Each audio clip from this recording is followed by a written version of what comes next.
guys? Welcome to another episode of the Mixed Martial Idiots podcast. We got the MMA superfan George Novo. He's also a Brazilian Jiu Jitsu white belt now, and he's learning how to kickbox. Don't tell anybody. We're keeping that as our secret weapon. And then we got the Brazilian Jiu Jitsu brown You are belt. terrible at keeping secrets. I'm excited. My Thanks. friend is doing the thing.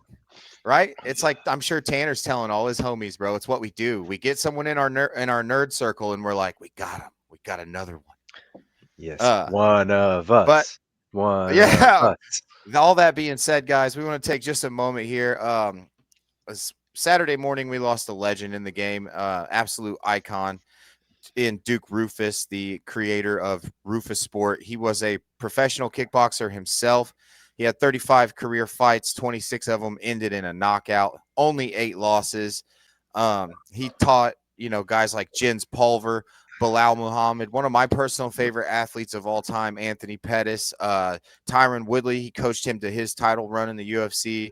And Duke Rufus, man, he was just like more than a coach. He brought these guys in, and he housed a lot of them. He taught them how to cut weight. He taught them how to win fights, and he held them together when they had big losses. I remember distinctly in Anthony Pettis versus Tony Ferguson fight. Anthony Pettis and Tony were putting on the absolute fight of the year. They're both bloody and tore up. Anthony broke his right hand, and in between rounds, Duke Rufus is he comes in and he does like a shakeout. Right, your coach will grab your hands and shake your arms out, and Anthony made a wince in his face, and Duke said, "What's going on?" And you can hear in the audio, Anthony's like, "I shattered my right hand with the first punch I threw." And Duke was like, Anthony said, "We got to get this check." And Duke said, "It's not about the money." Right there in the cage, and he stopped the fight, went over to Dan Mergliotta. He said, "If my fighter's not 100, I don't care. I'm pulling him." And after the fight, he said, "I'll cover plane tickets. I'll pay for hotels. I make a lot of money training fighters, and that's never what it's about." And that just tells you the integrity of the guy. We talk about it sometimes, and we're like roasting trainers for their 10%, right? You see guys send their athlete out there, and they want them to get the win because they get 10% of that win money. And Duke Rufus did not give a shit if you were out there and you won the fight. Of course he cared if you won it, but he cared about you coming back whole and you being able to be a complete fighter, athlete, keeping you together as a man so you can have something for your career afterwards. And it's just a sad day.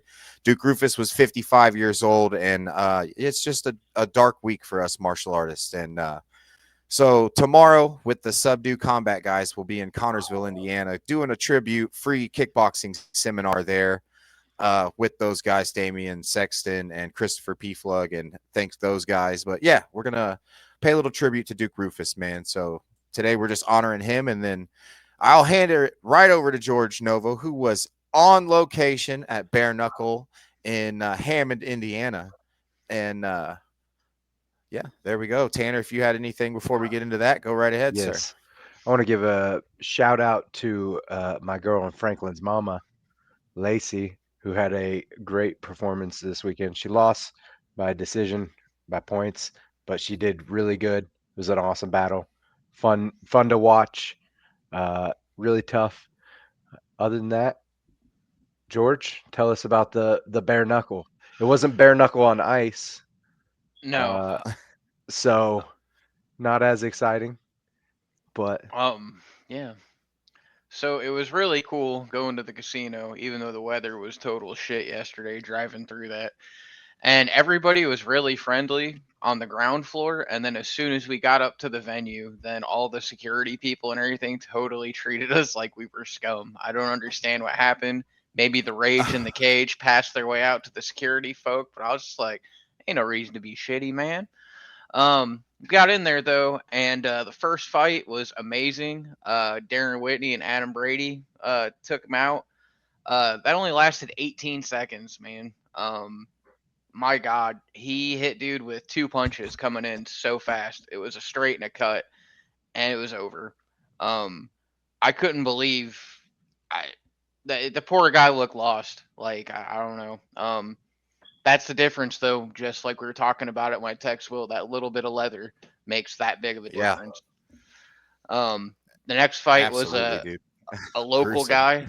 Oh man, Octavian Turner and Kerry Caprio fought. Um, it went the distance, but it felt like a 3-round mosquito swarm buzzing around, man, stinging but no knockout blow. Turner got the win though by unanimous decision. I actually ran into him post fight out in the lobby, and I tried to get his attention and get an interview, but didn't have enough time to get him.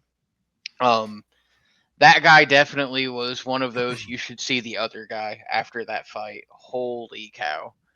I could say something completely insensitive and I won't, but I'll text you guys. Thomas do. Angelov. No, I'm not going to say it. Thomas Angelov and Travis Smith were in the light heavyweight class. Smith started strong in this, but Angelov turned it into a highlight reel by round 2, dropping him for a TKO at 148. It was like watching a bulldozer beat a speed bump. Smith got flattened, man. Good God. Travis, buddy, next time bring a helmet or a time machine to avoid signing that contract. Moving on to the ladies, we had Brooke Evans and Marisol Ruelas. After we had such explosive first 2 matches, I really thought that this was going to be, just hand grenades going off.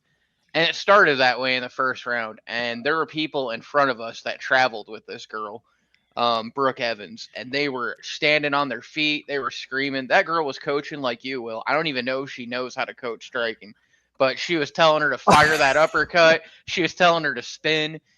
I was like, good God, that girl was into it. She was like 113 pounds, and I was just like, so this is kind of what it was like in ancient Rome. Okay, I get it now. But after that post fight, I want to give a shout out to Brooke Evans because she was very emotional on the mic and talked about how 5 years ago she was addicted to drugs. She was damn near homeless, went through all kinds of stuff, and she fought her way in and got a 3-fight contract in this, and it was really, really good for her. That's awesome, man. Oh yeah. What are you trying to say, George? That I yell at my fighters a lot? Tanner, is that true? Do I yell a lot while I'm coaching? Am I vocal like that? Yeah, it's a good thing. Yeah. Yeah. I know. I can't talk for 2 days after we have somebody compete. Yeah, no, same. Got that raspy voice. Yeah. Sounding like damn Sling Blade walking around. Fifth bout, man, was a heavyweight, and I knew this was gonna happen. These guys were gonna be all hands, no gas. It degenerated into real quick. Yes. Kind of like a grizzly bear swatting at a nest, trying to get that honey, getting stung repeatedly, and it's like, I'm gonna get you. Gabe Mata and Sean Schultz, man. That's just what I imagine all bare knuckle is like. And ironically, all heavyweight fights. Yes, yeah. Expect bare knuckle heavyweight. That's what I expect. Yeah. Wow. Quintessential. Dude, that Gabriel Mata guy, after it, they could not get him off the mic. They literally had to break out the Wrap It Up B logo whenever they're on there. It was hilarious. He was like thanking everybody. I mean, he went all the way back to I started in high school, blah, blah, blah, blah, blah. Kind of felt like Al Bundy. Threw 4 touchdowns, Polk High, baby. Again, I'm happy you won, but wrap it up. Gave full bio. Ronnie Hauser and Julian Valencia in bantamweight. If you blink and you missed it, Hauser starched Valencia with a TKO at a ridiculous 15 seconds into the first round. That's faster than microwave popcorn, yo. Valencia went down like he slipped on a banana peel. Hauser's got lightning in those fists. Call him Flash Gordon's evil twin. Valencia, man, train your chin or switch to chess. Bare knuckle ain't for the faint-hearted. Winner, Ronnie Hauser, baby. Speaking of chess, in the main event, the guy in between rounds was literally kneeling, playing chess on his stool, just totally showboating that he was going to take the other dude out. I felt like this was like Michael Venom Page's crackhead cousin in the main event. It was wild. Yep. He moved the pawn sideways though, so it doesn't count. Yes. I watched it. Fucker. Yes. You gotta do it smooth, bro. Act like you've been there before. Yeah. There were 2 more fights before that, but I just had to segue into that because it made me laugh. Nate Maness and Tyler Randall at bantamweight. Holy cow. Living up to his mayhem moniker. Why are you going to come out wearing pink shorts? We knew that guy was going to lose instantly when Nate came out. Deanna even said it. She grabbed my arm. That guy's getting knocked out. I'm like, yeah, you're probably right. I think it's Nate Manessi, and I think he's from Indiana, right? He was out of Kentucky. Oh, Kentucky. That's right. Um, But yeah. Okay. Yep. Manesi though. Yep. I've seen him um, fight MMA. okay. Tanner, Randall you was saw him game, too. The man. same card that Brandon Clausen was on. Oh, okay. Yep. Yeah, Sorry, dude. George. No, you're good. I'm just trying to get through this for you guys. Um, My bad. Randall was game, man. He caught a cleaner though. He caught that man like a whistle. This was poetry in motion. If the poem was written by a sledgehammer, that dude is a beast. Randall, take notes or take a nap because that KO was bedtime stories for adults. Cameron Van Camp and Derek Finley in the Ah, yes. co-main. Van Camp is from Indy and made the hometown crowd proud, stopping Finley That's with a the one I was TKO. thinking of. Yes, at 35 seconds of round two. Finley caught him, man. He turned him into a highlight victim. Van Camp's got that jump man bounce, leaping over defenses like Jordan over the defenders. Finley, Superman, more like super fan after the beatdown. Time to hang up that cape, Derek. Um, and then, like I said, in the main event, we had Roderick Stewart at middleweight and Baba Yaga Henry. He stayed undefeated with a spectacular KO at round two, dropping Stewart like a bad habit. Stewart started aggressive, but Henry countered with precision that make a surgeon jealous. That was the guy that was running his mouth and got his jaw broke. Mm. So yeah, that was a crazy fight. Now what could I say, dude?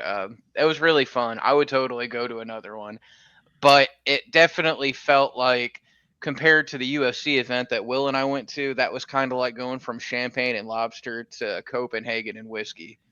Um, I like it's both. it's different. Actually, I don't like champagne. I do whiskey and lobster. Champagne. Okay. Yeah. But is it 2 minute rounds? Are they fighting 2 minute rounds in bare knuckle?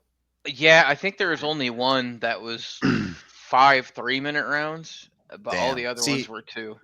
when you have 3 2-minute rounds, they got to get right to work. It's a sprint. Like as soon as the guy scores, you're way behind. As opposed to like the 5 minutes, if a guy scores, you could circle out and give space, and it can turn into a dance a little bit.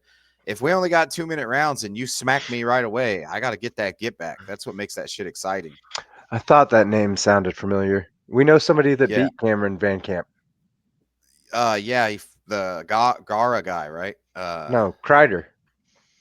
Oh yeah. Jordan Kreider. But the dude that fights out of Jacob Herlock's guy that just got his black belt, the dude that beat my cousin Taylor Draper. Oh, did he? I think he beat him. I'm not seeing him on here. Okay. I don't know. Mm. I thought he was supposed to fight him, or they did fight. Maybe not. I don't know. I've been hitting the head a lot. I could be wrong. That's fair. I've seen this. I've You been did one of the this. people hitting you in that. Yeah. Oh man. I'm glad that I didn't put in any parlays on last night's UFC event because as I Did was you looking catch at any the of those, result, George? yes, as I was looking at the results going through, I was like, mm. It There looked were a like couple Dave's ones. NFL parlay today, huh? Yeah, man. My lock for last night was not a lock. What the Sorry, Dave. shit? Dave caught a stray. Yeah, that was so rude. Oh shit. We love you, Dave. All right. Let's Let's jump go on into to that. this. Yeah. Yeah. Get it, Tanner. Let's kick this shit off. All right. Last night, UFC Fight Night, Day Ritter versus Allen in British Columbia, Canada, Vancouver. 4 p.m. Eastern start time for the prelims. And starting us off, we had a women's bout at 135 where Melissa Croden TKO'd Tainara Lisboa. Yeah, you look a little shocked on that one, Will. No, I called this one. Last week I picked Croden. I thought she was a more complete MMA fighter. She was just not well known. And I only Yeah. picked her because I went back and I found some of her fights on YouTube. And the girl does what she did to Lisboa to everyone.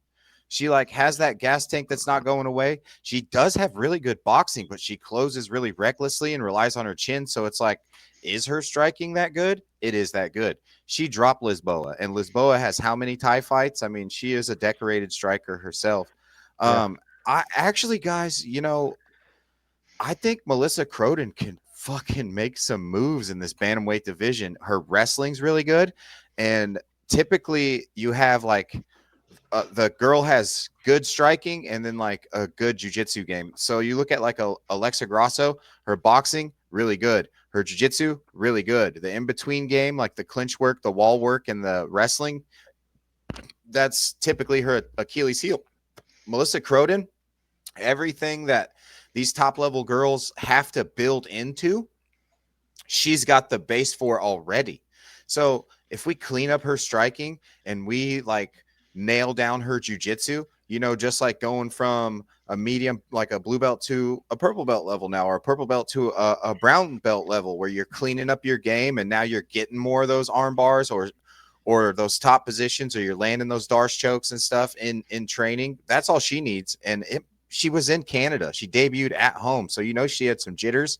I look for the next girl that Melissa Croden, who she fights, will be one, a legit contender, because these guys in the UFC know what the fuck they're doing and they know what they have on her hands. She just took out Lisboa like that. Yeah. They're going to give her a legit fighter.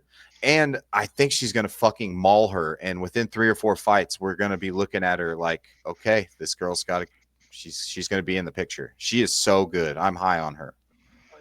George, are you also high on her? I don't know. I will say this though, that she turned this into a demolition derby. She beat the Exactly. crap out of Lisboa with punches for a TKO at round 3. Lisboa looked tough early, but faded faster than a bad die job. I think Cronin's really maybe taking the pride for the next Canadian Fury, man. Maybe she trained at Stu Hart's dungeon. I don't know.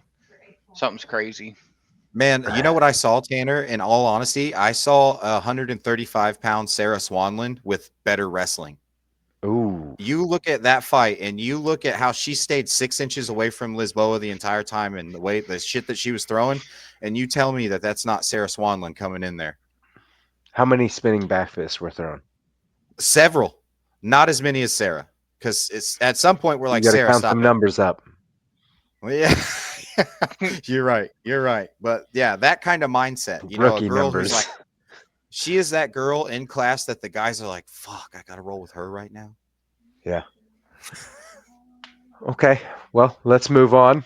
Next up, 185.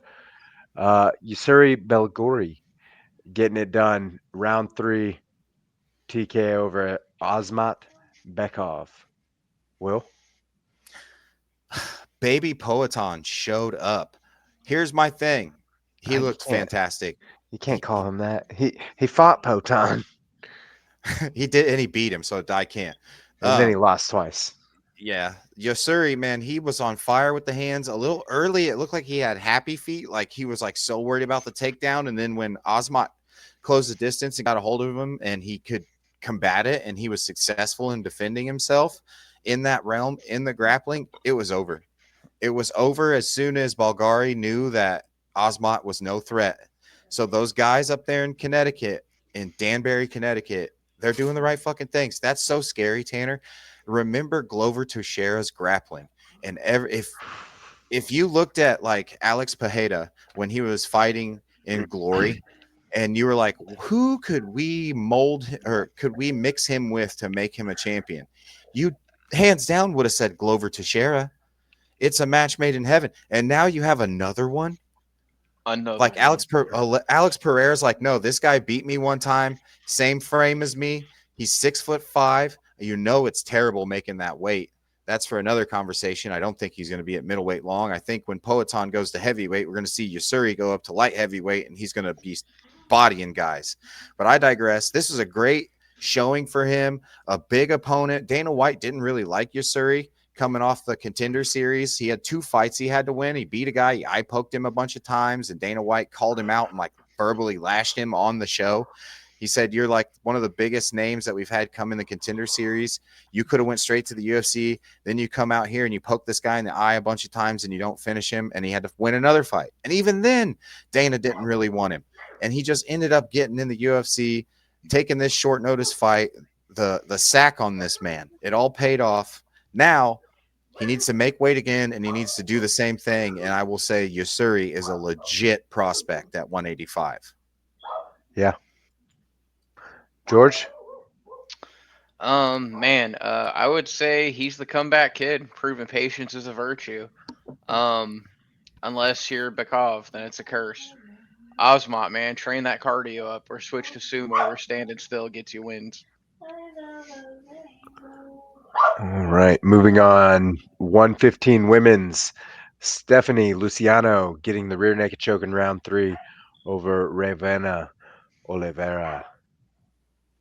Will?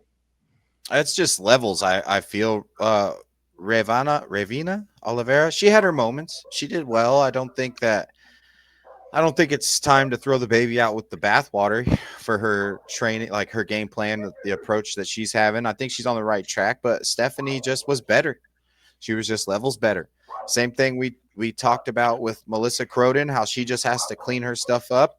Stephanie's right there too, man. She is like further along in that cleaning her stuff up process, right? She's like the product of what that's supposed to look like. Earlier in her career, she wasn't getting submissions like that. She was kind of stumbling through them. But yeah, she made it look easy against Ravenna there in the third round, knowing that she had to come through with it. I'm super proud, super impressed with her performance. And strawweight's heating up, guys. Yes. George? I will say that Luciano's ground game is sneakier than a ninja in socks. First career she got sub. that in. Yeah. And Oliveira attack quicker than a bad drummer, man. I think though, like you guys said, that's no knock on her. She just got caught by somebody that's just a little bit better right now. Keep drilling, keep going to class, keep doing whatever you got to do to get better, and maybe in the rematch a little bit down the road, maybe she gets a submission. Yes. Oh, excuse me. All right. Next at 185 in the men's, Jordan Santos taking out Danny Barlow by unanimous decision. What do you got here, Will? That was a great fight, man. I think Danny Barlow was a little too late.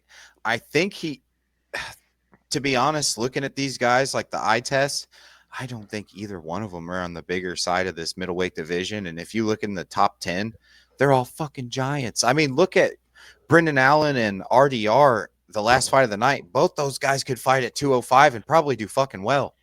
So Danny Barlow, I know it was a weight cut issue. He might be just super dense, but at welterweight, I'm saying he didn't look like he had an issue at middleweight. He fought his ass off last night, but yeah, Jordan Santos wasn't going to be denied. He's like, fine, dude, you put leather on me, I'm putting leather on you. Not to say Danny Barlow got completely ran over. He did not. He had his moments. I think Danny won the second round, but I think Jordan Santos took the first round, and about halfway through the third round, Danny Barlow was like, I'm going to get to the end of this fight, but that's what I'm doing. I'm just going to get to the end of the fight. So I don't think there's any controversy here. I saw a couple trolls online saying Danny Barlow got robbed. I do not think so. If you guys think so, please tell me how. But yeah, great fight for Jordan Santos. And he's another one of those guys, man. Let's see Jordan Santos, who has some grappling. He has a few fights. Let's see him and Yusari get at it, man. Okay. And somebody definitely did get ran over last night. We'll talk about that here in a few. Dang. Yeah. George, he needs some mail. What do you think of Santos Barlow? Oh man, I think Barlow pushed really hard to try to get this, but he just couldn't steal the deal, man. I think decisions are like decaf coffee. They're boring, but they get the job done. Ribeiro dos Santos wins the snooze fest. Barlow adds some spice or risk being the UFC's nap inducer. Don't need sleeping pills when you can watch 25 minutes of get it done. I need a button and I need sound effects for casual quote of the day. The snooze fest? Yeah, it was not a snooze fest. No, on the decision. What he said about decision. Yes. Oh, yeah. Yeah.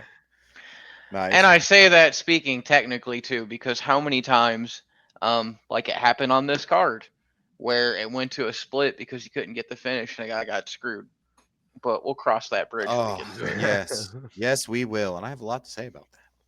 All right, next up at 125 in the men's division, Bruno Silva getting the rear naked choke in round 3 over Hyun Sung Park. Tell us about it, Will. I think Bruno spent a lot of hours with Henry Cenudo on the mat. So he could Sejudo? Sejudo. I think he could control Park on the ground. He did a great job of it. I don't think that he was in any serious danger. Park was definitely selling out to try to sub him. Bruno was better on the feet. And the way that Bruno Silva caught that choke, it was kind of silly, kind of funny because Park was like defending, fighting grip. And then Bruno was like, got him, and shot that thing in there just immediately. And no hooks because he was like in a power squat over No the hooks, top no of it. problem, dog. No problem. It was so deep. Yeah, great If fight I for get Bruno. full neck exposure, I don't need hooks at Oh, all. no, because you're gonna fucking die or your head's gonna pop off. Yeah. Park, tough one. Bruno definitely needed this fight. He's been on a rough patch, but he's bringing it back. I feel like I don't think it's too so early that we call it curtains for Bruno. I mean, he had the Josh Van loss, he had the Manel Kopp loss, but those two guys, there's not another two guys like there's not another Josh Van, there's not another Manel Kopp, and before that he was doing great. I mean, he KO'd Cody Durden. He submitted Tyson Nam, KO'd Victor Rodriguez, and KO'd JP Bays. So, and no one had done JP Bays that dirty since. Never mind. Oof. Anyway, Bruno Silva, great night. Park, rough night. Yes. George, you concur? Oh man, dude. All I could say is flyweights move faster than rumors in high school. De Silva's the spider, Park's the fly. Learn to fly away from that sub next time. Good on you, Bruno. Yes. All right. Now to make Roman me a Dolidze. liar. Oh, Anyway, the he- Mongolian murder if you know, you know. Didn't he? at Didn't he quit? 135. Yes. Oh, we'll get to quitting later on. Yeah. Meh. At 135, the Mongolian murderer just steamrolling Cody Gibson in round 1, 21 seconds. Tell us about it, Will. The Break it down Mongolian and murderer. break it down longer than the fight was. So, guys, when you're learning to throw leg kicks, first you have to recognize the stance you're battling. Is it open stance? Is it closed stance? This was an open stance situation. Okay, we've identified that. Now we have to identify where the dangerous targets are. Where are the dangerous targets? It's the low inside leg kick, unless you hand fight, you post, or you throw a jab first. What do we tell these guys, Tanner? No naked leg kicks. No naked leg kicks. Why no naked leg kicks? That was as Call long as the fight. Yeah. Call Cody Gibson and you say, why no naked leg kicks? He might hang up on you, which I would do. Or he might say, because you're going to get knocked the fuck out. That's why no naked leg kicks. That. The end. George? Yeah. Don't do that. Don't do that. Don't do it. that. Don't do it. So 50K Oling- to the Mongolian murderer, by the way. yeah, Oling exploded with punches for a TKO at just 21 seconds around murderer. 1. He earned performance of the night, like you said. Gibson blinked and missed his own fight. That's quicker than a microwave burrito. Oling's a human firecracker, and Gibson, you're the dud. Time to rethink that walkout song, dude. Rough. Dude. Oh, man. It's happened Next to us up, all, though. a fight of the night at 155. Drew Dober taking out Kyle Prepolactic. Yes. Knees and elbows, round 3. Tell us about it, Will. I mean, he did. This was the card of the dick kicks. All right. This was the Yes. dick kick card of the century. This was fucking crazy. But Dober, up until the point he kicked Prepolex unit, he was still winning. I'll give him that. And if anyone in the UFC doesn't mean to kick you in the cup, it's Drew Dober. He will man. get knocked the fuck out, and he will get up and he will shake your hand and be like, "Good shit, bro," and be happy and leave. So he's like he's got the most sportsmanship I've ever seen, right? How many times have we seen Drew Dober sleep a guy, pick him up, tell him he's amazing, and then the next time he fights, he gets knocked the fuck out, the guy picks him up, then Drew tells that guy he's amazing too. Like he's not a malicious guy. He's always on the up and up. So I feel bad that he had that moment because it took away from a great fight for him. His power was evident early. His footwork was good. Prepelic didn't go out there as a can. He made a respectable showing of himself, and he got his wiener kicked off, which really sucks. So It's very great unfortunate. fight, man. Drew Dober. I don't know who the hell you give Drew Dober next. Maybe the guy who lost the next fight. Why? You remember that, Will? Oh, I know you do. I do. That wasn't Tanner. That one wasn't me. Will Was a has- kick. his limbs are magnetized towards people's dicks. Whoa, pause. Yeah. That's not true. I don't know, man. It seems that way. I hit a Man. few weenies with George, a kick and tell a us punch about in my this one. day. Dude, Dober's like that friend that low blows you in dodgeball but still wins. Dirty but effective. Prophylactic, man. Guard your jewels. How am I going to give you a nickname that's a condom and you don't guard your cup? Put a steel one on. Dober, TKO, baby.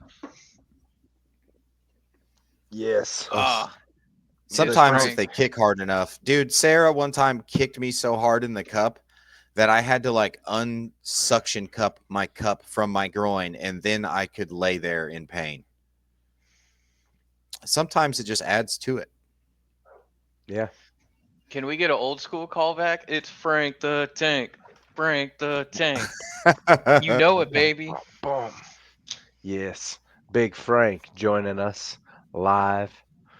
All right. Next up at 155 as well, Kyle Nelson, unanimous decision over Matt Steamroller Favola. What do you think about that one? I think he should get 2 stripes in the win column in this Yeah, fight a because knockout. he had a TKO and a decision. He didn't lose a Yeah. round. Matt Frivola, I'm not shitting on the guy. Love Matt Frivola. We love Matt Frivola. If he's on the card, Yes. we're watching him, and most of the time we're probably picking him. Unfortunately, I didn't pick him in this fight. Nor did I. I kind of saw it going how it was going because Kyle Nelson, I think, really is a sleeper. I think he could get it Yes. going, and I think he can make a lot of waves in that division. I'm not shitting on Matt Frivola. If you're in that situation and they say, go ahead and start the second round, you're going to start the second round too, guys. You're not going to be like, no, he Yeah. beat me.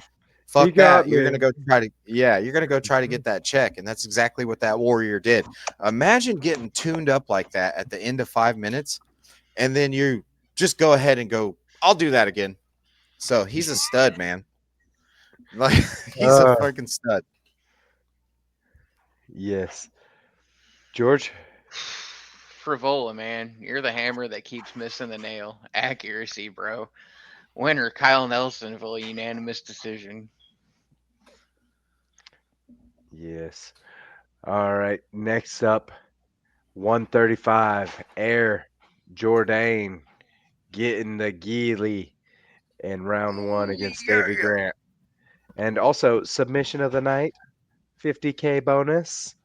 Yeah. What do you got on this one, Will? Felt like that Metallica moment where he's like, ooh, yeah. You know what I'm saying? Like Charles Jourdain is my fucking dude. I hated that he took that fight with John Silva. Then John Silva missed weight by like a bajillion pounds and tuned my Yes. guy the fuck up. That was so terrible.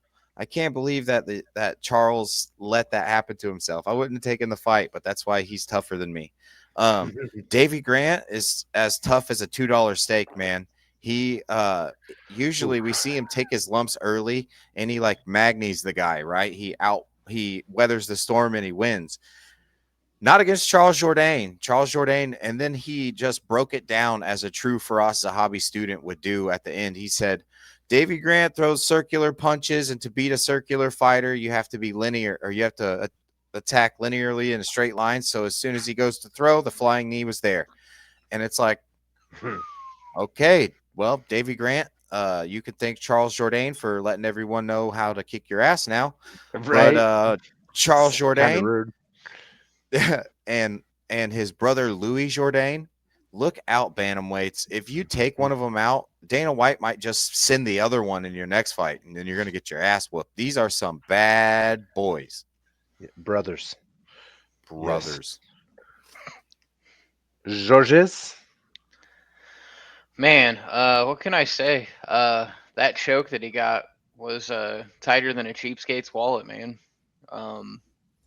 Grant, that's what happens when you dive headfirst into danger. Next time, look before you leap, bro. Yes. Gillies are a problem. All right. Next up. Unless you're Poirier. Yeah. Well, unless you're Poirier's opponent. He no good at it. Don't jump the Gilly. Don't give up good positioning and good control. All right. Well, just he if- was if you very get it- concussed, so I'll give him that. if you get a chin strap and an arm, don't jump the Gilly. Just fucking sprawl, pull the head back. Come on, work your front headlock. Anyways, moving on. Next up, 125 women's Manon Fior taking out Jasmine Juice Davicius. Round one, punches and knees. Tell us about it, Will. Man, Jasmine just walked into a straight punch, man. It could happen to anyone. This is a game of inches. It's a game of timing. And you see stuff like get poked out with big power early, often in fights, but you don't always see the fighter get caught with it, right? You're normally moving. So they're Ridley's fighting sleep in there. You have all your senses and everything's aware, so you can be getting out of the way, and she just zigged when she should have zagged and walked right into a nuke, man. It's not that Jasmine Jasdavicius had a terrible performance because she never had a chance to get started. It was a case of Manon Fior having an incredible performance. She just put the shot where it needed to be immediately and closed the show. Great showing by Manon Fior. Yes. I'll be right back. George? All right. I'm gonna say the punchline that's on this, and I'll admit it. Sometimes I use AI to help do my notes. This is what it came up with this, and this is terribly insensitive. It's beyond screwed up. This is like something that we would joke about on a job site. This doesn't belong on here. But here we go. Jasmine Judavicius in women's flyweight. Furrow blitzed her with punches for a TKO at 114. She couldn't weather the storm. Furrow's fists are faster than French traffic, and Jazzy got ran over like a pedestrian in Paris. Oof. That's that's rough. That's Eh, I felt bad saying that one because considering all the things that have happened with protests and stuff, that's where my mind immediately went with that. I was like, meh. that's fair. Oh, well, I'll give you something to protest. The next fight at 135, Ayman Zahabi getting the split decision over Marlon Chito Vera. Also, Chito does not have that quit in him. Puts his finger back in place mid-fight. Nope. Will. He's like, no, I got a fight to win. Oh, fuck. Yeah, how are you gonna watch that and then watch what happened in the main? Like that just made it 10 times worse. Golly. Will? Man, I'm gonna have to watch the fight back. I don't want to be egregious, and I don't want to be. I didn't have any money on it. I didn't bet. Yes. and I saw a lot of and people that bet that were mad. I didn't bet, so I'm not gonna be that guy. I'm not sore in that way. I just honestly feel like Cheeto won. I feel like I feel like Cheeto took the first round. I feel like Cheeto took the second round, and Eamon came on like a bandit, like he always does in the third round. But again, I'm gonna have to watch it again. I could totally be wrong. You guys can maybe convince me. I don't know. I thought Cheeto won that fight. I don't know. What'd you think, George? Did you have a chance to watch it back yet? I am on the side of Marlon Vera just because dude's got that dog in him, and who doesn't want to see Marlon Vera fight better competition and get another chance at the top? You know, Hi. We got the Um, Ridley Johnette with us right now. Hi. Uncle Um, Tanner said hi. I mean, this was like Zahabi pulling the upset like a magician's rabbit, man. He pulled the rabbit out of the hat, and Marlon Vera was the unwilling, participant. Like, oh man, like I don't know, dude. It's hard to hate on Zahabi's game either. I'm not taking anything away from him, but you know how it is whenever your favorite guys lose. It's kind of like watching Charles get dropped, stuff like that. Oh, I didn't need that. Oh, Dang. stray bullets. Dang. But let's move on and talk about Mike Malott and Kevin Holland and giant I shots want to to. testicles. I want to point out. I brought it up about. I saw a few people mad their bets. I feel bad about the people that bet on Kyle Nelson to win by knockout. I was seeing some slips, Fudge. and I was like, "Oh my gosh, you guys were robbed! You guys were so robbed." I'm gonna start cursing like Bilal Muhammad now that I got Ridley. It's gonna turn into fudge and dang it. Yes. Next up, the co-main, Mike Malott, 170, gets the unanimous decision over Kevin Big Mouth Holland. What we got, Will? I mean, I wasn't impressed at all. I was impressed that Kevin Holland made it through that. I mean, okay, you brought up that I may or may not allegedly have punched you in the groin one time. Do you think you could have fought 10 minutes after that? No, No, absolutely not. I threw Kevin up. Holland. Yeah. Again? Sorry. Kevin. Yeah. Again, you want to go to your sissy? Okay. She is on the move. Go to the bedroom, baby. I just think that if you have Kevin Holland that compromised and you can't finish him, that doesn't say much about you. And if you kicked him in the groin that many times, then you're not good at controlling your weapons. I think Kevin Holland didn't get a fair shake. She's coming, baby. And I think that they should run that back, and I think he takes Mike Malott out. Okay. I mean, I'd watch it again. George? The reason I'm having these conflicted facial expressions is that I've got the game on right now, and there's certain things that trigger people, like Fran Drescher's voice, Cedricus Dumas, and Chris Collinsworth. Every time I see him, I literally know here's a guy is coming at some point, and I'm just like, shut up, shut your face hole. Mike Malott and Kevin Holland. Wow. He talked so much trash, but couldn't back it up. You know who it is for me? It's Stephen A. Smith. Oh, Oh, God, yes. I see Don't him, get me and I'm going. like, Aren't you yeah. guys glad even whenever I crank it up, I'm not that bad? Yeah. Um, We wouldn't be friends if you did. Malott, man, he shut Holland's mouth up faster than as if they were in a library. Zipple. Your chirps are gold, but your defense is fool's gold. I don't know what's next for Kevin Holland, but perhaps spotting the He's yin. probably going to go see a podiatrist or whatever. Yeah, he's gonna make sure he still has both of them down there. Oh, That's and I gotta do a shout waiting out to for them John to drop Anik down. because of this, because of all that. The Boston Mike fucking Malott.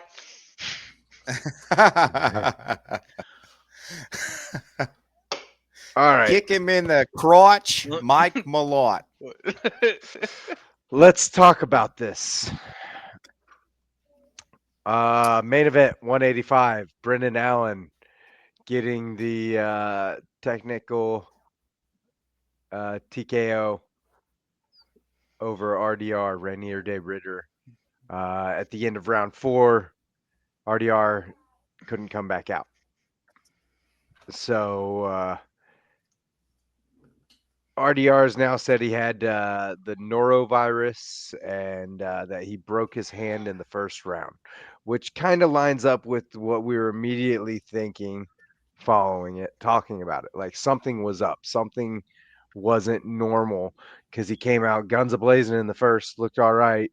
And then after that, just gas tank was drained and wasn't fighting the same. Are you for cereal?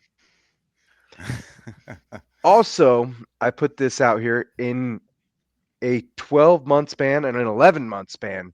This was his 5th fight. This was his 5th weight cut. That's horrible to do on your body. That means this man has not stopped training. If you have 5 fights in 12 months, you haven't given your body any rest, right? So I wonder if he's not doing enough for recovery on his body. That being said, hats off to Brendan Allen for absolutely controlling and destroying him after that first round. Will? Yeah, I think exactly what you said. Let's talk about it. We've seen numerous times RDR, it's reported he cuts 30 to 35 pounds. 5 times, just take 5 times 30 in a year, guys. That's 150-pound fluctuation in your body weight in a year. That's crazy. 150-pound fluctuation. Not you lost that and you're keeping that off, which is hard enough. You're losing it. You're gaining it 48 hours later. You're going 8 weeks, then you're losing it again. No. So that's double. You got to double that number then. That's 300 because he's gaining it back too. Yeah. Your body's going through a lot, gaining it back as well. Exactly. It's not just because he's not doing a normal cut. He's probably doing a lot of water cut if he's cutting that kind of weight. Right. And that's why I thought he went straight for the grappling. Like, he sold out. He said, I need to get this to the floor. I need to strangle him and I need to get out of here. That's just the way I felt about it. And he got what? In the second and the third round, he got takedowns and he just lost the back. He just couldn't keep control of them. So there's a lot of people. There's a lot of people that are shitting on RDR that have never cut weight. There's a lot of people that are shitting on RDR that have never taken a fight. And there's a lot of people that are shitting on RDR like Khamzat Chimaev that cut weight 1 time a year and fight once a year. Right? Like, it's easy to keep up that pace when you're only doing it 1 time a year. To back out of fights when you don't feel good, like Khamzat has several times. Exactly. Yeah, that was something I was thinking as well. And RDR gets here later in life, in his mid-30s, right? In fighting, that's later, guys. And if you get into the UFC in your mid to late 30s, you got to get to it, and you got to get it to it right now to get to the belt, to get to the money. And that's what he was trying to do. He was trying to make a better life for his family. He's trying to be a UFC champion. And every step he took, every fight he was in, and every competition, he dominated up until this one. Yes, hats off Brendan Allen. He is a dog. He put it on RDR. And he came in short notice. He made the weight. He did everything right. This is not a situation where you're like, put an asterisk next to it, because I don't think you should. Not one of these fighters get in that cage ready to compete at 100%. RDR was gambling with it. He believed in himself. He bet on himself. And now you guys are shitting on him because he got beat up by a world-class athlete, having neurovirus, having a weapon taken away from him. And, yeah, just in a hard spot with the dog, man. I don't think it's a time to write off RDR. I think when he comes back, somebody's going to get that work. I agree. I think we're seeing something different. I mean, we've seen him quit on the stool before. Also, I want to say I'm not a fan of quitting on the stool. Go out on your fucking shield or don't take the fight, you know? That being said, with a injury like a broken hand, now a weapon is taken away. then maybe say something to your coach. And your coach should pull you from the fight if he's a smart coach and he cares about your health and well-being. But this is the second time we've seen him do it. The man just must know when he's gonna get finished and say, nah, we can't do that. I don't know, man. It's wild. Can I have a kiss goodnight? Yeah, that's George. Yes. Yeah. Speaking of George, tell us what you think about it. Man, I'm gonna probably irritate both of you guys here, but that's fine. What else is new? This was another decision that was blah because of what we talked about happened. Brendan Allen turned the Dutch Knight and gave him a Dutch oven. Smelly defeat. De Ritter, what can I say? I'm not hating on you, but I just don't like non-finishes, and like we talked about, it only exasperated the whole entire thing whenever we watched Cheeto pop his finger back in and say like, let's go. That's kind of I'll what give you put the that. stamp on it. But am I going to sit there and say that this guy isn't a world-class athlete? He's a piece of shit. He needs to quit. No, nothing like that.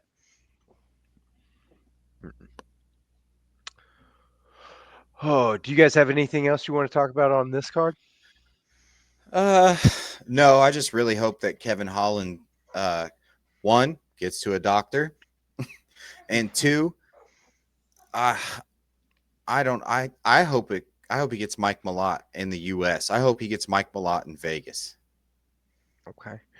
I also want to see what goes on with RDR after this, because I know Dana's not going to be happy about the quitting.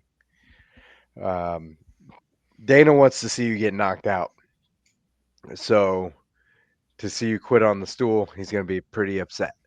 I'd be willing to bet he's either going to get tossed to some crazy person that is a really tough battle, or he's going to get tossed to some nobody new kid that's going to have to fight a former 2 division champ and put on an undercard or something. I think this completely derailed his train in the UFC, because people who've never been through weight cuts or anything like that aren't going to look at that the same way you and I just talked about, or look at it the same way other fighters would talk about it and look at it. They're not going to see the same things, and they're just going to judge him for quitting, right? Getting his ass beat and quitting. Yep. On that note, Rainier Day Ritter, this is serendipitous, just posted on X. Still furious about that loss, in quotations. Neurovirus crushed me during fight week. Picked up a serious spine injury the day before. Broke my hand in round 1. Injured my neck in round 2. Still gave it my all. And then he tagged Hamzat, Dricus, Izzy, Imavov, and went on to say, I'll crush anyone for that belt. Okay. All right. Maybe too soon? Yeah. You got to come back and you got to fucking show out in your next fight. I mean, no matter who they give you, you got to show up. You can't get a split decision like you did against Bobby Knuckles. Oh, shoot. Sorry. You can't get TKO'd. You can't quit. You got to show out for your next fight, no matter who it is. So, all right, let's move on from that. And let's talk about next weekend. UFC 321, Aspinall versus Gane. This takes place in Abu Dhabi, and it is a start time of 10 a.m. Ouch. 10 a.m. Eastern time. Yeah. I'll be at work. Yeah, same. Ouchies. Also saying properly. We'll have to Hopefully. meet up after work, and then we'll watch them back on the. We'll watch them back, George. This has 2 titles on the line. We have obviously the heavyweight title that Tom Aspinall is now the how do we want to say this? Because it's not unified. He didn't unify a belt. Undisputed. They just promoted him to undisputed. Yeah, undisputed. That's it. That being said, Um, before we get into this, Tanner, you specifically do not text George or myself during this event. Don't fucking text me.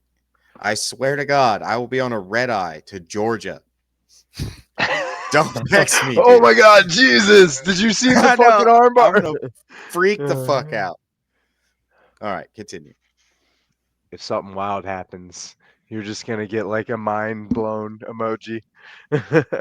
Don't. Because I'll watch the fights later and I'll be on the edge of my seat. I'm like, what did it mean? What did it mean? Now I have to. Now I pray it's a snooze fest, and I'm just gonna do that. No.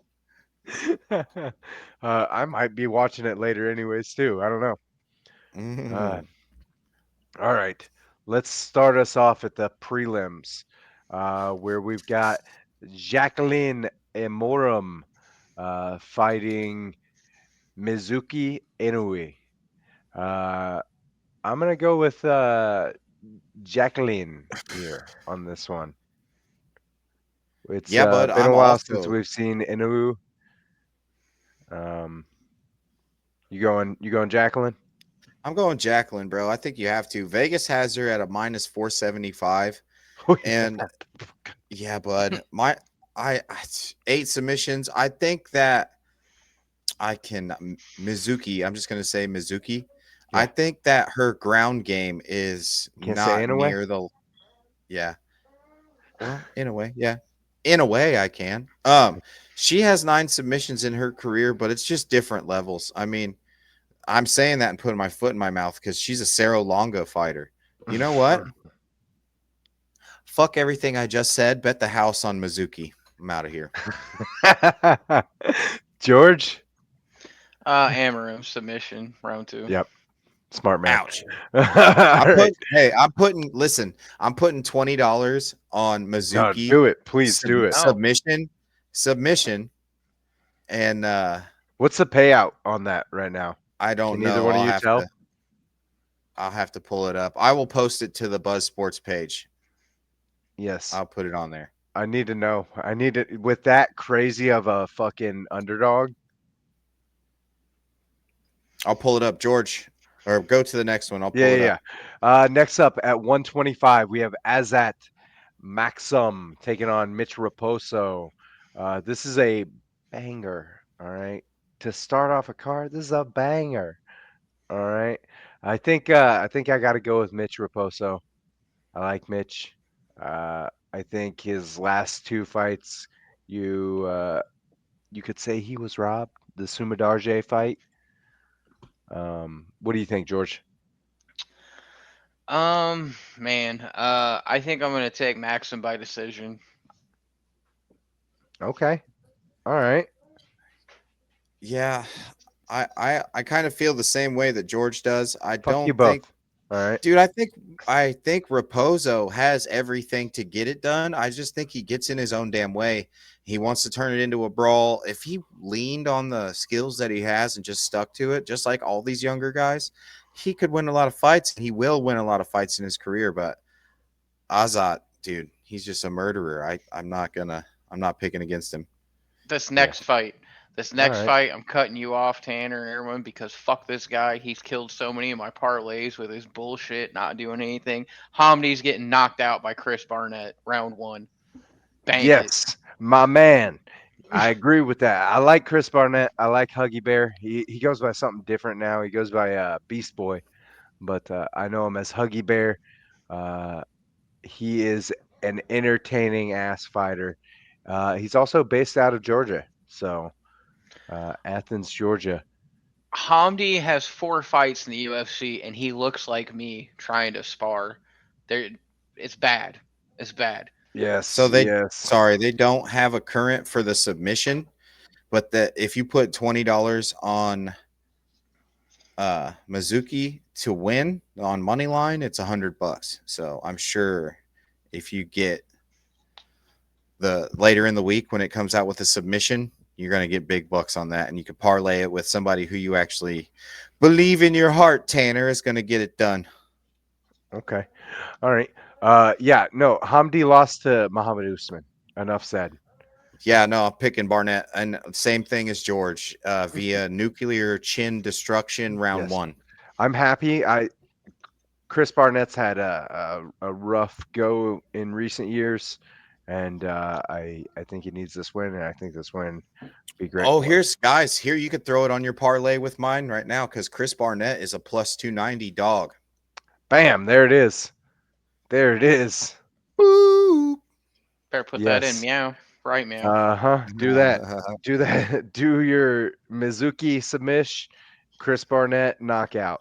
It's only money line right now for a lot of these fights. At like Wednesday or Thursday, you could get props. Okay. Well, that's the prop to make then. I know I picked a Morum, but Yeah. All right. Next up, we've got men's 145, men's featherweight. This is another banger. We got Jose Delgado taking on Nathaniel Wood. Jose. Yes, Jose Delgado taking on Nathaniel Wood. I'm torn, man. I want to say Jose Delgado, but I really enjoy Nathaniel. I'm gonna go Delgado. So I'm torn as well. If I had to put money on it, though, gun to my head, I'm going Delgado because of the nuclear option he has Yep. with that power. That was my thought. Nathaniel Wood can wrestle his ass off too, but Delgado's got that really good anti-wrestling. It's going to be fun to watch. If Wood wins, it's a snooze fest, maybe a submission. Delgado wins, it'll be because a sledgehammer found his way to Nathaniel Wood's forehead. Mm-hmm. That. George? Wood by decision, simply because Yeah, the I could Brit's see been it. through Okay. wars. Yeah. He beat Morgan Charrier, and Charrier smacked the shit out of him a couple times. Oh, the weekend? Also, yeah. Also, I don't know where you guys have this fight in your fight card. I'm looking at the ESPN app right now, but I think they added Nasserat Haparas versus Quinlan Salakad. Do you guys have that on there anywhere? Yes. I I have that yes. as the 9th fight after. Yeah. Okay, then we'll just cover it when we get there. I'm just making sure. I have that as the featured prelim. Sick. After All right. Alaskarov. Yes. All right. Let's move on. Heavyweight. We've got the return of Walter Walker after having his fight with the steroid using man canceled. He's taking on the Vanilla Gorilla, Louis Sutherland. I've seen some cool stuff out of Louis, but I think he might get 50-50 knee heel bar. hooked. I think he might get heel hooked. I'm gonna go It's Walter just- Walker by heel hook. I'm going Walter Walker by knockout. By knockout. Knockout. Okay, I like it. I'm doing it. All right, George. Walker by submission. Sorry, Louis. Yeah. Hope you brought You- crutches, pimp. You better tap The before he knees. detonates that knee. I Oh, think yeah. is it It's like is it Paul 9 Harris, months but to a year Walker's off not for even your being pride? mean. It depends. If you have a knee injury like so what?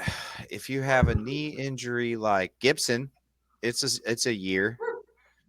If you have a knee injury like what's the dude Vinny Margalesh that Craig Jones got, it's probably 2-3 years. You're For not- life.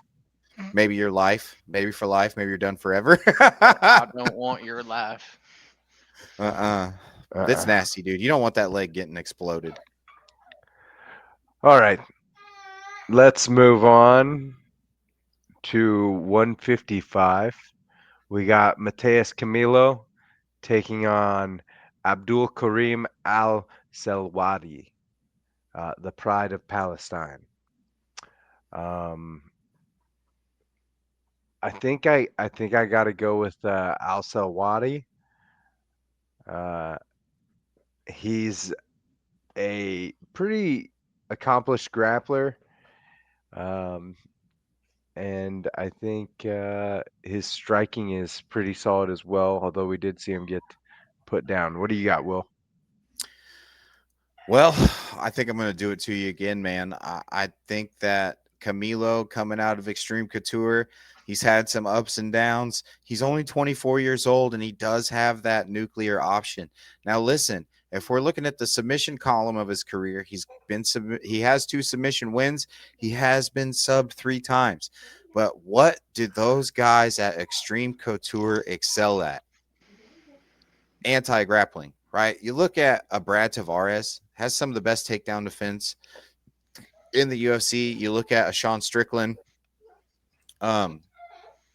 These guys just that's what they teach. Get to your weapons and how to avoid the weapons of your opponent. I think the reach is the same, but the height's different. Camilo's a little bit taller. Give me Camilo, man, and give me like unanimous decision. I don't think that Abdul's going to get him to the floor. I think Camilo is just going to chop him Really? up for 3 rounds. Okay. All right. George? Al Sawadi by TKO round 3. Pride wins over youth. Yes. All right. Next up, another 155er. We've got Mateus Rebecki taking on Ludovic Klein. This is a banger. Yeah, this Tell is me going to I'm be an wrong. absolute banger. No, this is probably fight of the night. It's up there. It's up there. Oh, man. It's in that. And It's in that realm. it's also one of those that's kind of like a toss up, you know. I think I'm gonna go Ludovic. I'm going Klein on this one. Yeah, dude. Just the last 2 guys they fought, they both lost decisions in their last fight. Rambecki lost a decision to the Scottish Chris Duncan, and Yeah. Ludovic lost to Mateusz Gamrot, but Ludovic was getting some shit done, dude. They're both southpaws. It's going to be awkward for him. Do not look for a ton of grappling in this fight at all, unless one of them gets hurt bad. And I'm going to go Ludovic Klein. George's And wet dream. yeah, there. George is like, fuck yeah, they gave me one. What do you got, George? This pleases me. I'm going to say Ludovic Klein by KO in round 1, and he's going to add another victim to the highlight reel. Yes. Yes. All right. Next up at 185, we have Ikram Aliskerov taking on Jun Young Park. I'm going Jun Young Park on this one. Will? Aleskarov. No, I don't think Ikram is going to be one of those guys that falls for the trap, dude. I think he's going to get him out of there. Yeah. I mean, yeah, he easily can. Mm-hmm. I'm going Ikram. You guys both going Ikram? One-way traffic. TKO round 2. All right. Next up at 155, Nazrat Hapkarat has passed Babarat. Hakparast. Sure. Yeah, that. Gesundheit. Haggard. This is a featured prelim. He is facing Quinlan Salkilid. Yeah. Salkilid. I'm going Nazrat. Do you remember when Nazrat got knocked out by Bobby Green? I'm going Quinlan. I don't even give a shit that it's short notice. Oh, fuck. Quigley down under showing up and sniping Nazrat. We're getting out of here early. Oh, no. I didn't remember. Yeah, I did. Pepperidge Farm remembers. Nah, you all right? Sold. Going Quinlan. Backtracking it. Going Quinlan. Yeah, fuck that guy. George. Okay, Nazrat is German and Afghani, what a combination. He's also Um, chinny. The undefeated Aussie prospect, though, sick. That kid. Um, I'm gonna say that Quillen's streak is about to burst like an overinflated ego. I'm gonna go Hack Paras by decision.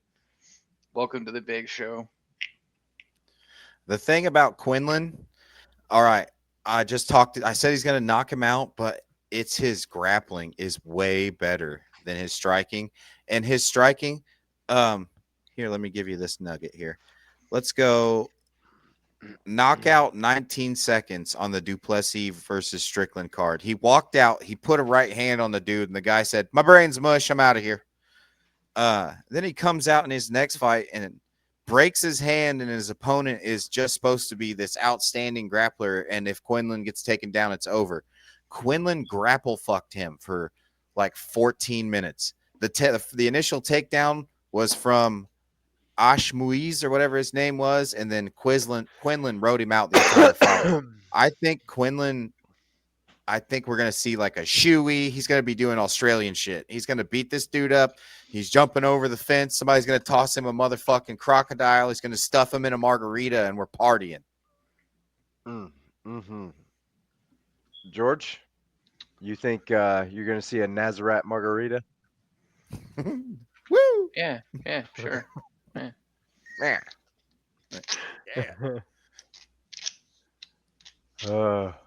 Okay. So let's move on to the main card. Whoa, George got a big stick. This is the magnet flashlight that I'm attempt to try to get the spark plug out of the housing after this, and my neighbors are probably going to call the cops thinking it's domestic violence, me beating on Diana, when really it's just me screaming in vain at this fucking moped.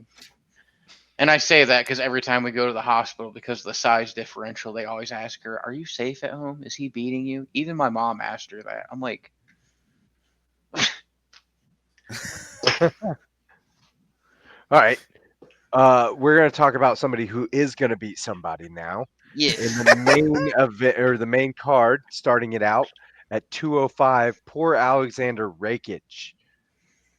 Oh my goodness, he's fighting Azamat Mirzakhanov. Mirzakhanov is the professional at 15-0, 11 of those by knockout or TKO. Most freshly, Brendason Ribeiro. And then before that, Alonzo Menefield. In fact, the only person who's went the distance with him as of recent and in the UFC at all was Dustin Jacoby. And that guy's a fucking dog. And that guy's a fucking dog and was a hell of a is a hell of a striker. Fought kickboxing, striking. He fought Pajeda in glory. He beat some great people in kickboxing. Yeah. He is a phenomenal kickboxer. So he was they called him the Dutch extinguisher. Every Dutch dude he fought, he's knocked the fuck around. Which, if you know anything about kickboxing, you don't fuck with the Dutch guys. The Dutch ones are good. Yeah. So anyways, Azamat by murder. I'm not sure what the odds are, but throw that on your parlay. Yeah, dude. And everything that you just said, absolutely agree with. But Alexander Rakic has this fucking ability to where if you're not like the next guy fighting for the belt, he's going to lose to you. But if you are the next guy that can be talked about, he might actually pull some shit off. Do I think that that's going to be the case here? Probably not. Mirzakhanov is, like Tanner said, he's a human blender.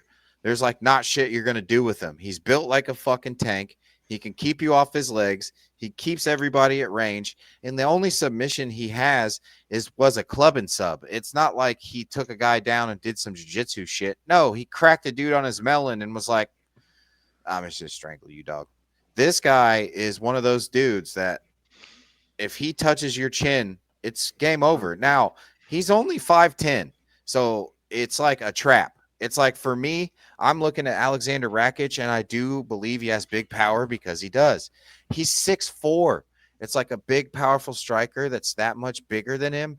It's like we're gonna go dog lock on Rakic, but you better fucking not go dog lock on Rakic.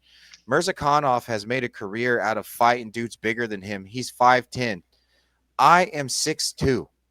Okay. The UFC 205ers, the light heavyweights, make me look like I'm a 155er. All right.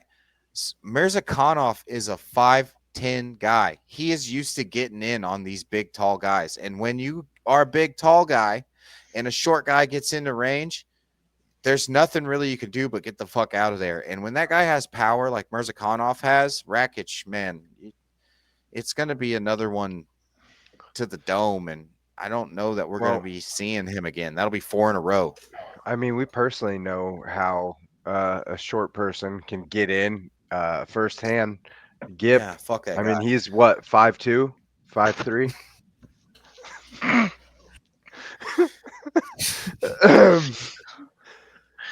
Thank you for letting me swallow my drink before you said that.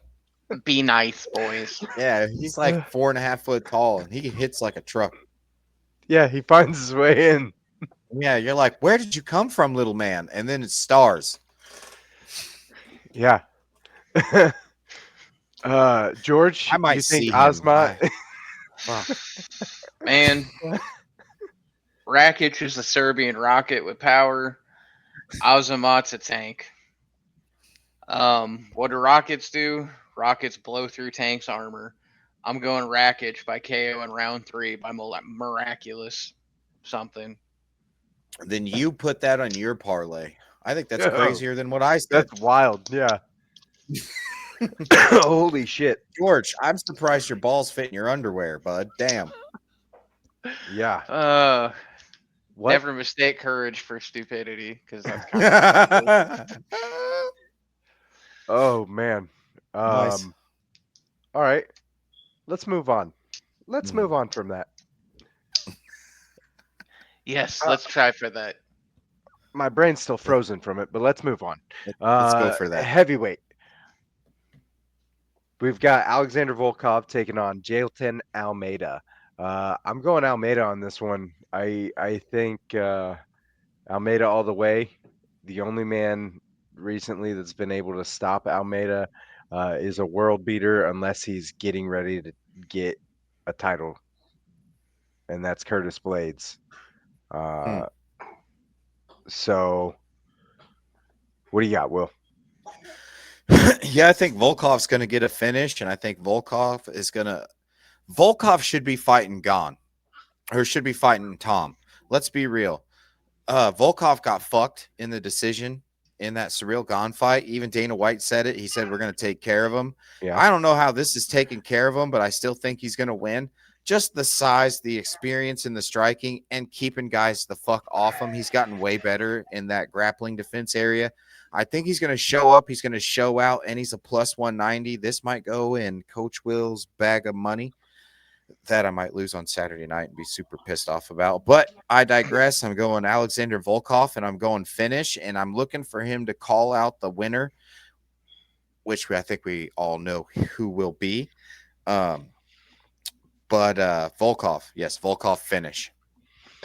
I don't know. You get straight armbarred by like he did the way he did against Tom Aspinall. I need to see better. I think Tom grappling. could tap Almeida, bud. I think. Ooh. I think Tom is going to be a guy. We'll get into that later. Tap him. George, tell us Yep. your take on this one. I think Volkov stuffs takedowns like bad laundry, so I'm going with Volkov by decision because I'm pretty sure that Almeida's whole game is the ground, and if he can't get it there, then he ain't gonna win it. Okay, so I'm the only one going Almeida here. You are. Wild. It's because you're a grappler.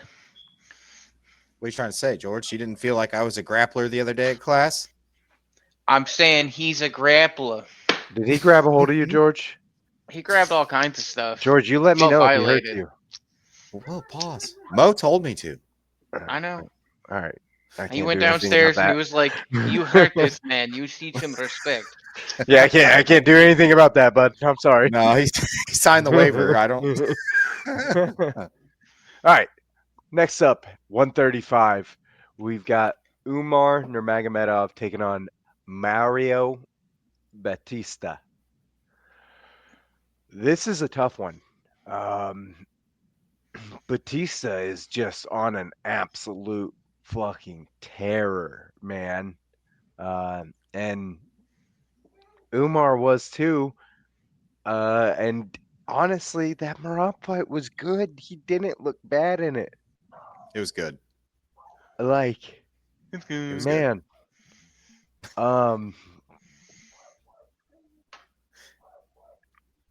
It's a tough one for me. I think I gotta go with I'm gonna go Batista. Mm. I love I that. like what the You know MMA why? lab is cooking up. I like it because there's this number next to these dudes, and the one next to Mario Bautista says plus 500. Plus 500. Okay. And I think Mario Bautista can make a fight ugly as fuck. Do you think that Umar Nurmagomedov is a better, or not better striker, but a more consequential striker than Jose Aldo? Because I don't. I think if I'm in there with Umar, I'm scared that he's gonna throw some wheel spinning shit somewhere that might clip me. But when I'm in there with Jose Aldo, both his hands, his knees, his elbows, he didn't really throw that high kick. He would butcher your leg, and then he would kill you with hands and elbows and knees. So I think Mario is going to go in there with a head full of confidence, and I think Umar is like the cousin that is like he hangs out with the cool cousin, and he holds his like jock strap and stuff. You know what I mean? Oh no. I think you know what I'm saying.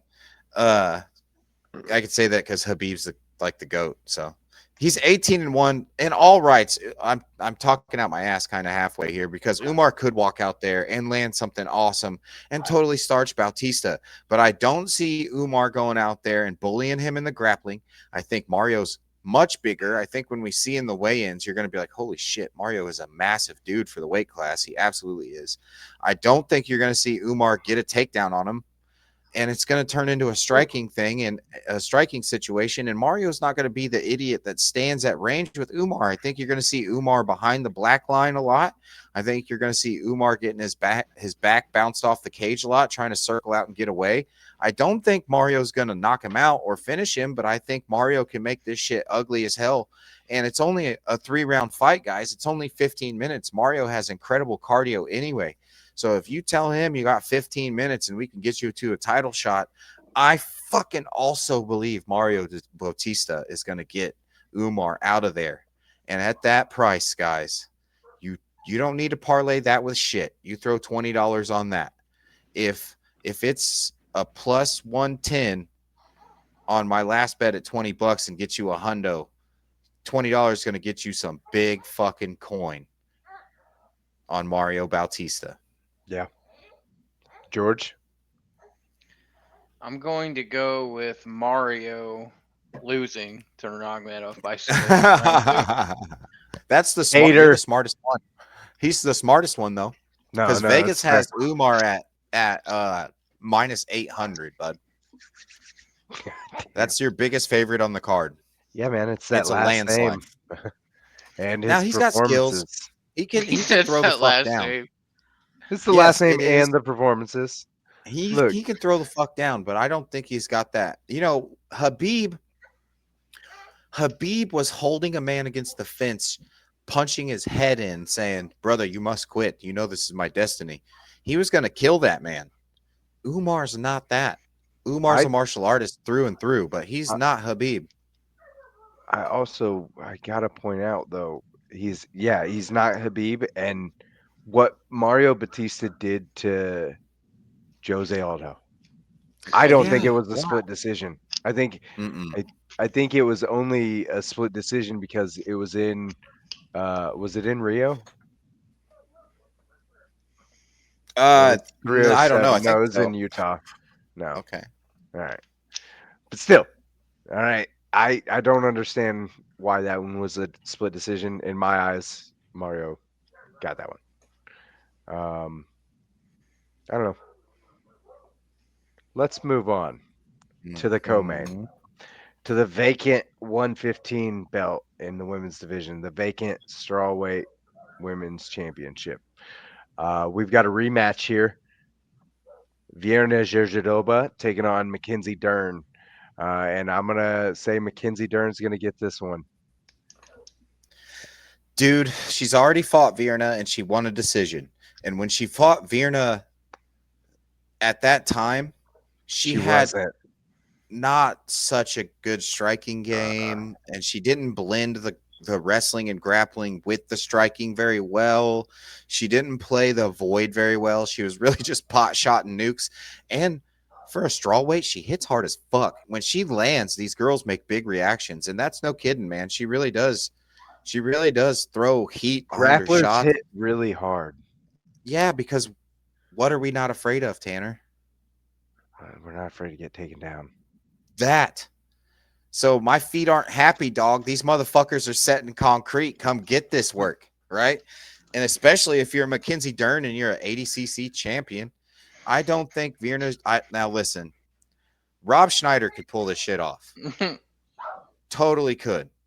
Vierna Jandiroba, she is good. She is as advertised. She's going to be in the fight the whole time. But I don't think you waved a title in front of Mackenzie Dern and she's training with Jason Perillo.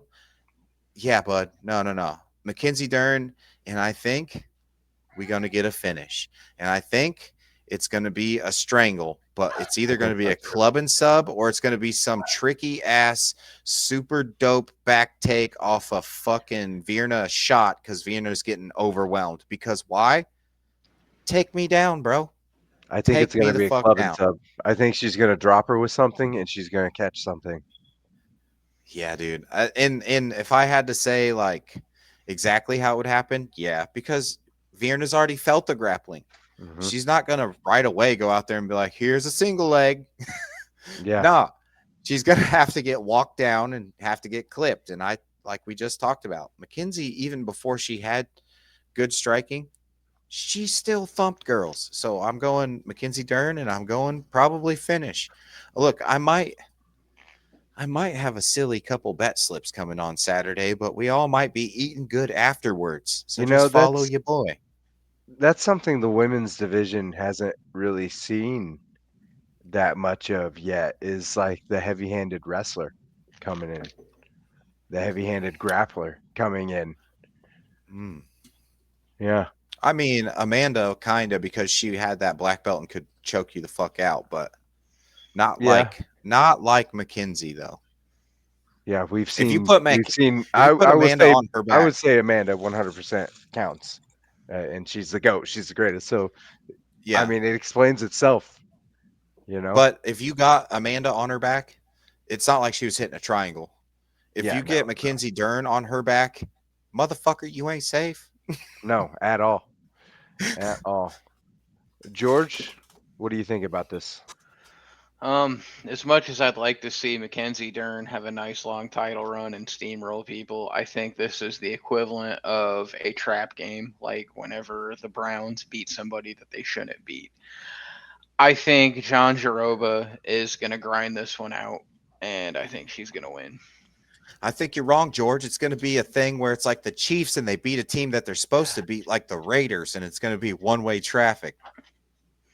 Don't get me wrong. I'm fine if I'm wrong on this. Believe me. Do you really think I want to see Count Adamar fucking win? Oh my god.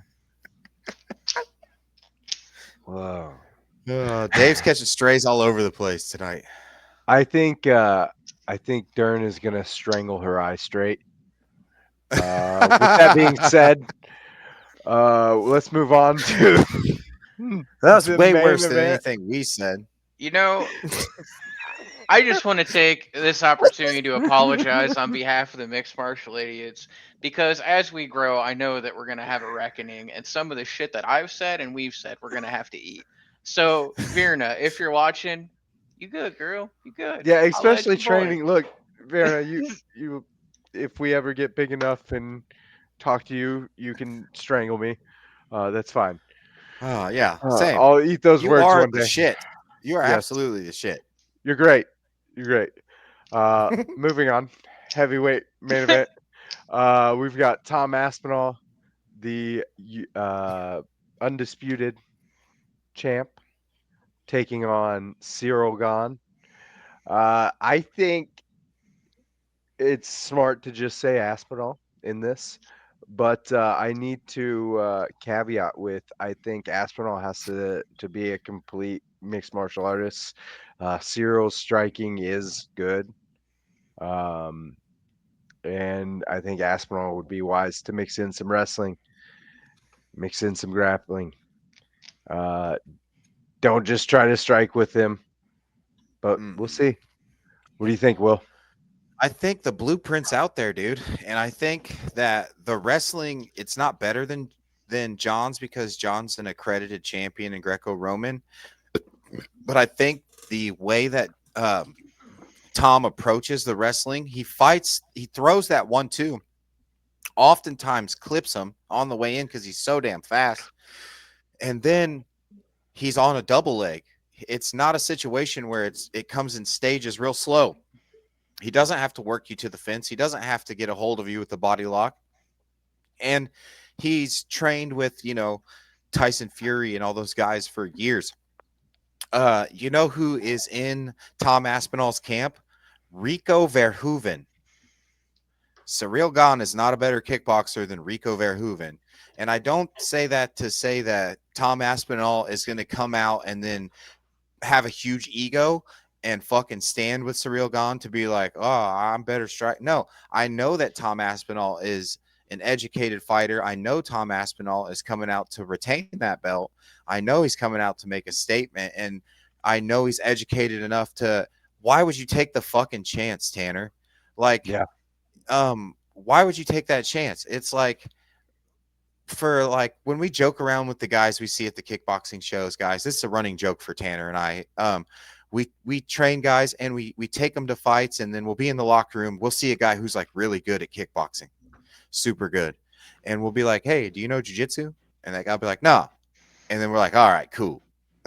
If shit goes down, taking that guy down, you know what I mean? So like, why would you take the fucking chance? He's not going to do it. Tom's going to come out there and he's going to mix it up just long enough to let Cyril get just a little bit comfortable, and he's going to put Cyril on his ass. I don't know that he's going to strangle Cyril the way that John Jones did. I think we're going to see Cyril get really beat up with some ground and pound until he just gives his neck or is forced to give his neck by Tom. Tom's jiu-jitsu coach is a black belt under Renzo Gracie. And he boxes with Tyson Fury. He kickboxes with Rico Verhoeven. Cyril Gahn is a great kickboxer. There's no way that Cyril Gahn had enough time to close the gap in the grappling from the John Jones fight to now walking in there Saturday night with Tom Aspinall. I just don't believe it. And the size, it's just I don't see. Francis Ngannou put Cyril Gahn on his back. Tom Aspinall will get Cyril Gahn on his back. It's gonna happen. We're not gonna see a situation where Cyril gets away from him.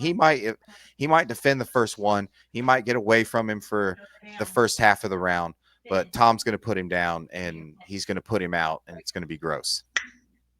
Yeah, I agree. George? The only thing that would make this complete comedy of errors is if Cyril Gahn somehow found a way to upset him and get this belt, because it would be the shortest title reign in UFC history. The next guy coming up is going to smoke him. But that's not going to happen. Tom Aspinall is going to murder this dude. It'd be the same as Bilal's title reign. Yeah. I mean, I can't say I don't see Cyril Gahn winning. Are we He are we could. shitting on Cyril Gahn just because the competition that he's faced has been top tier? Everyone that he's fought the last couple Not at all. fights? Not at all. No. Look at Aspinall's resume. It speaks for itself. The only loss he has is to Blades, and it's because his ACL exploded. And then he redeemed it by knocking out Blades in a minute. and I then he want knocked to out point out that Pavlovich by a Cyril minute. Gane's only losses are Francis Ngannou decision and John Jones. Okay. Did he get sparked by Francis, or did he go the entire fight and he got wrestle fucked by a non-grappler who just learned grappling when he started MMA? Well, Francis didn't stand with him the whole time, and didn't he blow Neither will out Tom. Francis's knee? I mean, Francis is absolute. That's even worse, Tanner. Francis learned how to wrestle when he started MMA. Francis blew his knee out and then took Gon down and dominated him. John is gonna, or Tom is gonna skull fuck him. Yeah, as long as he mixes in the grappling.